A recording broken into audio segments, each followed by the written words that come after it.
я папу не положу.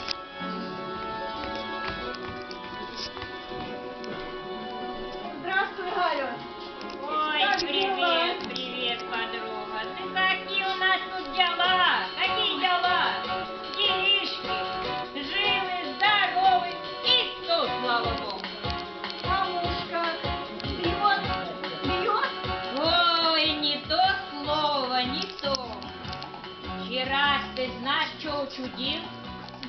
С утра, как убег, к вечеру на ушах. Вот поганец, а? Алло, слюни летят. Что ты думаешь? Сковородкой чук по лбу. Дочки почухает. Ой, Галя, знаешь, а я так считаю, что мужик это вообще бесполезное домашнее животное.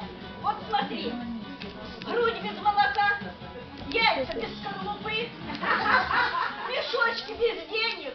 И что, из-за 70 грамм колбасы скотину в доме держать?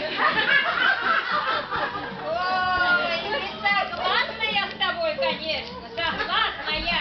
Но ты только подумай, поругаться не с кем, наорать не на кого. Да, и то правда, Галя. А приласкаешь-то, как кот